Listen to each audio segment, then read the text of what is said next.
Assalamualaikum warahmatullahi wabarakatuh. Alhamdulillahirabbil alamin. Wassalatu wassalamu ala rasulil karim, amma ba'd.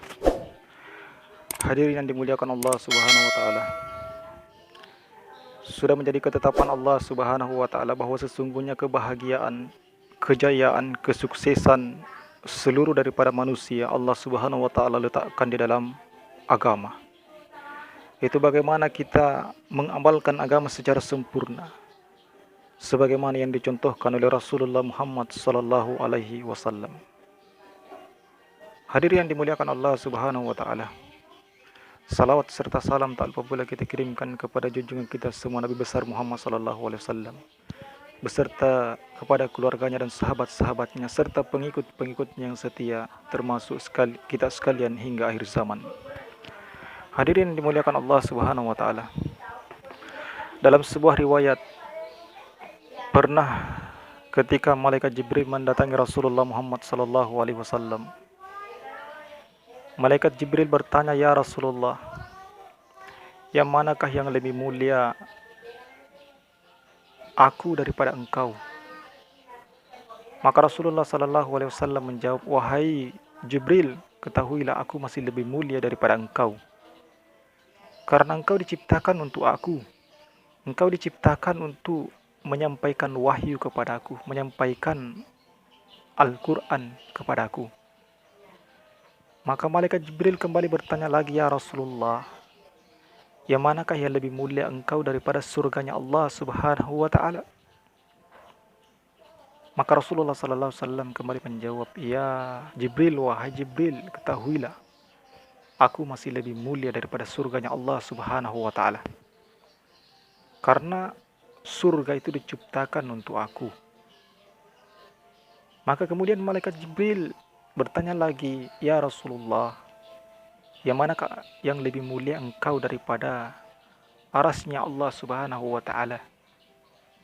Maka Rasulullah sallallahu alaihi wasallam kembali menjawab, "Wahai Jibril, ketahuilah aku masih lebih mulia daripada arasnya Allah Subhanahu wa ta'ala.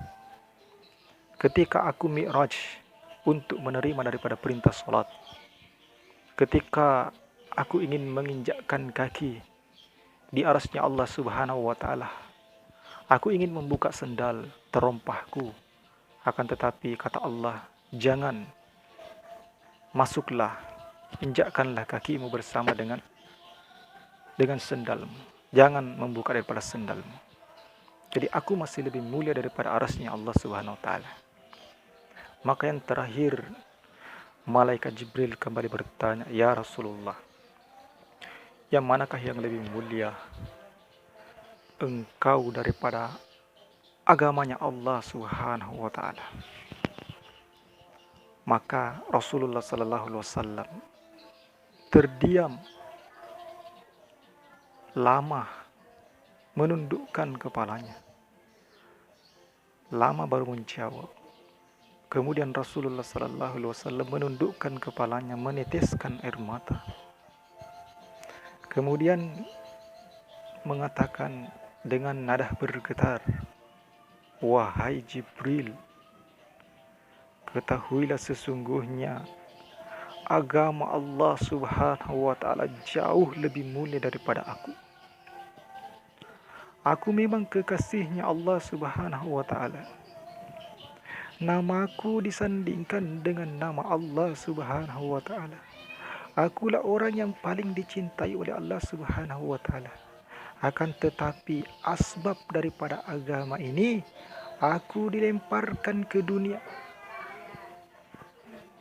Aku diusir dari kampung halamanku di Mekah karena perkara agama. Aku dikatakan orang gila karena perkara agama. Aku diusir, dilempar batu karena perkara agama, dicaci maki karena perkara agama. Wahai Jibril, ketahuilah agama Allah jauh lebih mulia daripada aku." Hadirin yang dimuliakan oleh Allah Subhanahu wa ta'ala. Jadi perkara agama ini adalah perkara yang sangat mulia. Itulah mengapa daripada seluruh daripada nabi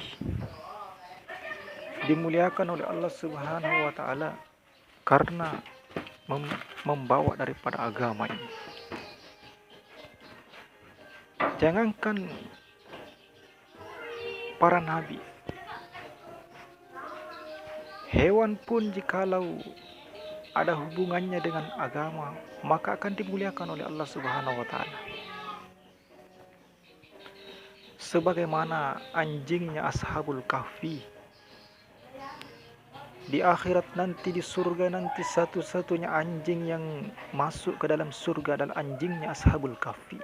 Kenapa hadirin yang mulia? Karena anjingnya Ashabul Kahfi ini bersama dengan pemuda-pemuda Kahfi yang memperjuangkan agama, yang mempertahankan akidahnya, rela meninggalkan pangkatnya, rela meninggalkan hartanya karena mempertahankan keyakinannya. Sehingga anjing ini ikut bersama dengan mereka masuk ke dalam gua. Sehingga mereka anjing-anjing ini karena bersama orang-orang yang membawa agama, maka anjing ini pun ikut dimuliakan oleh Allah Subhanahu wa taala. Hadirin yang dimuliakan Allah Subhanahu wa taala. Kita lihat benda-benda mati yang ada hubungannya dengan agama. Tegel-tegel masjid kita lihat. Kalau kita lihat tegel-tegel masjid mungkin harganya murah. Tapi karena tegel masjid ini ada hubungannya dengan agama, maka dimuliakan oleh Allah Subhanahu wa taala. Siapapun yang masuk ke dalam masjid harus membuka sendal. Siapapun itu orangnya. Apakah dia seorang bupati, apakah dia gubernur, bahkan apakah dia presiden, kalau dia masuk ke dalam masjid harus membuka sendal. Kenapa? Karena masjid ini adalah tempat yang mulia, ada hubungannya dengan agama. Tegel ini ada hubungannya dengan agama. Tapi kita lihat tegel-tegel, walaupun itu tegel harganya mahal, yang ada di hotel-hotel bintang 5 hadirin. Tapi karena tidak ada hubungannya dengan agama, maka siapapun yang masuk ke dalam hotel itu tidak perlu membuka sandal, tidak perlu membuka sepatu. Kenapa? Karena tidak ada hubungannya dengan agama. Jadi setiap ada hubungan dengan agama, maka akan dimuliakan oleh Allah Subhanahu wa taala. Hadirin yang dimuliakan oleh Allah Subhanahu wa taala. Orang-orang terdahulu dibinasakan oleh Allah, dihancurkan oleh Allah, diazab oleh Allah Subhanahu wa taala. Kenapa? Karena menolak daripada agama ini. Bagaimana Fir'aun laknatullah ditenggelamkan di Laut Merah. Kenapa? Karena menolak daripada agama yang dibawa oleh Nabi Musa alaihissalam. Fir'aun dilaknat oleh Allah karena menolak dakwahnya Nabi Musa alaihissalam. Qarun laknatullah ditenggelamkan ke dalam bumi beserta dengan harta-hartanya karena menolak dakwahnya Nabi Musa alaihissalam. Bagaimana kaumnya Nabi Nuh yang ditenggelamkan oleh banjir, yang mana pada saat itu 2/3 dunia ditenggelamkan oleh Allah Subhanahu wa taala.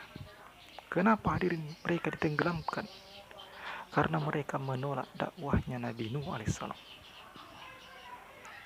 Kaumnya Nabi Lut ditenggelamkan ke bumi, diangkat naik bersama dengan tanahnya, kemudian dibalik, baru dikubur, ditelan bumi. Itu kenapa? Karena menolak dakwahnya Nabi Lut alaihissalam. Hadirin dimuliakan Allah Subhanahu wa taala. Begitupun juga dengan kaum Sabah yang hanya sibuk dengan pertanian, sibuk bertani. Datang Nabi kepada mereka mendakwahkan agama. Mereka hanya sibuk dengan pertanian, menolak daripada para nabi yang datang mendakwai mereka. Apa yang terjadi hadirin yang mulia? Semua tanaman-tanamannya dimakan oleh tikus.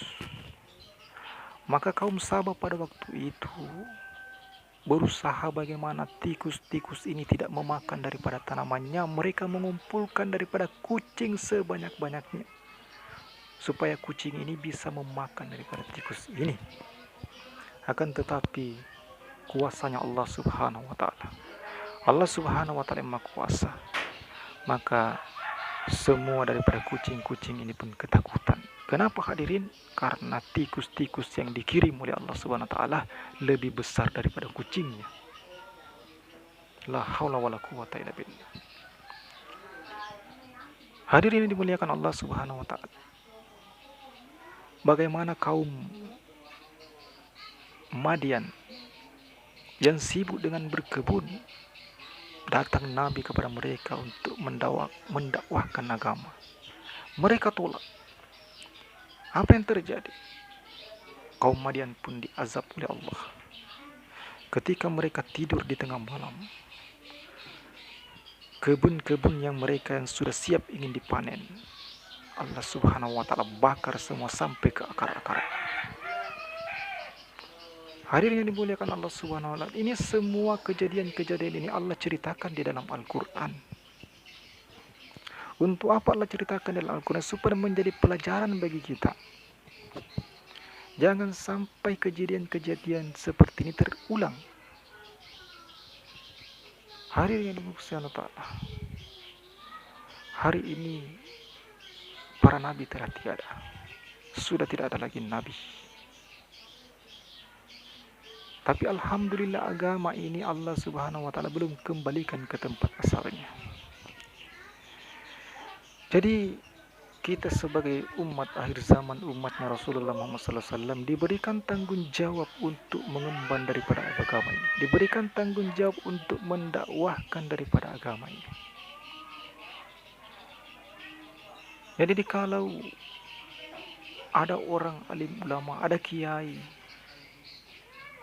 ada ulama, ada ustadz, para habaib datang kepada kita mendakwahkan ini agama, jangan kita menolaknya. Jangan kita menolaknya, hadirin yang mulia.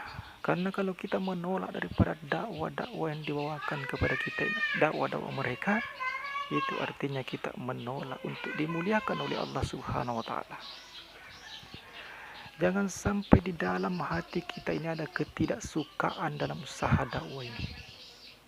Jangan sampai di dalam hati kita ada kebencian dalam usaha dakwah ini. Kapan-kapan itu terjadi, di dalam hati kita ada ketidaksukaan, di dalam hati kita ada kebencian, demi Allah, separuh hidup kita di dunia ini, seluruh daripada keberkahan-keberkahan hidup kita di dunia ini akan dicabut oleh Allah Subhanahu wa Ta'ala.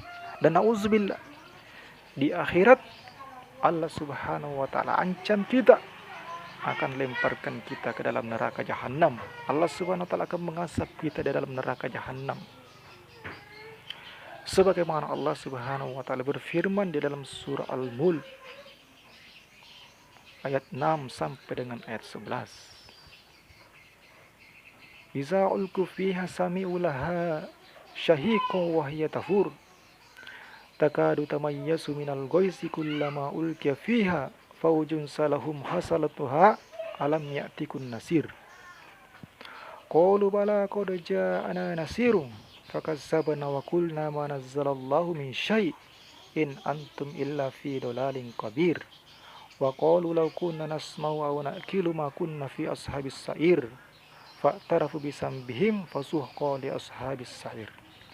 Yang artinya, hadirin yang dimuliakan Allah Subhanahu wa Ta'ala, dan orang-orang yang ingkar kepada Tuhannya, yang menolak daripada dakwah, yang menolak daripada agama, akan mendapatkan azab Jahannam. Akan mendapatkan azab Jahannam, dan itulah seburuk-buruk tempat kembali. Dan apabila mereka dilemparkan ke dalam neraka, dilemparkan ke dalamnya, mendengarkan suara neraka yang mengerikan itu, sedangkan neraka itu sangat membara, maka ketika mereka dilemparkan ke dalam neraka, maka hampir neraka itu meledak karena marah. Maka setiap kali mereka dilemparkan ke dalam neraka, orang-orang kafir ini, orang-orang yang menentang, menolak daripada dakwah, menolak daripada agama ini, maka penjaga-penjaga pintu neraka ini bertanya kepada mereka, apakah belum pernah ada orang datang memberi peringatan kepadamu ketika di dunia? Apakah belum pernah ada orang yang mendatangimu memberikan peringatan kepadamu di dunia? Apa jawab mereka penghuni-penghuni neraka itu? Mereka menjawab, benar. Sungguh benar, sungguh seseorang telah datang memberikan peringatan kepada kami, tetapi kami mendustakannya. Kami menolaknya dan kami katakan Allah tidak menurunkan suatu apapun. Kamu sebenarnya dalam kesesatan yang besar.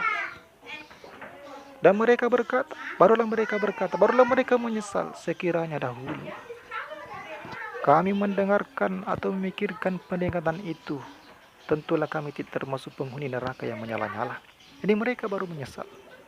Mereka katakan, sekiranya dahulu kami menerima, mendengarkan, memikirkan daripada peringatan-peringatan itu, tentulah kami tidak termasuk penghuni neraka yang menyala-nyala. Maka mereka mengakui dosa-dosanya, kata Allah. Tetapi jauhlah dari rahmat Allah bagi penghuni neraka yang menyala-nyala itu. Jadi walaupun dia sudah menyesal di neraka, di akhirat, maka sudah tidak ada lagi ampunan. Mereka akan terus-menerus diazab oleh Allah Subhanahu wa taala. Nauzubillah. Hadirin yang dimuliakan oleh Allah Subhanahu wa taala. Oleh karena itu, kalaupun kita belum bisa terjun mengambil usaha dakwah, usaha kenabian ini, minimal jangan kita membencinya, jangan kita ada dendam dalam hati kita. Akan tetapi kita harus memberikan dukungan. Kita harus memberikan dukungan moral dan materi, memberikan fasilitas kepada saudara-saudara kita yang mendakwahkan daripada agama ini, agar kiranya insya Allah walaupun kita tidak terlibat dalam usaha dakwah, tapi kalau kita memberikan dukungan kepada mereka, kita pun akan dimuliakan oleh Allah Subhanahu wa taala berkat daripada agama ini. Mudah-mudahan Allah Subhanahu wa taala senantiasa bimbing kita dalam ketaatan kepada Allah, memberikan kita kekuatan untuk selalu istiqomah agar kita kembali kepada Allah Subhanahu wa taala dalam keadaan ridho dan diridhoi Allah Subhanahu wa taala. Amin ya rabbal alamin. Subhanallah bihamdihi, subhanallah bihamdika, asyhadu an la ilaha illa anta, astaghfiruka wa atubu ilaih. Assalamualaikum warahmatullahi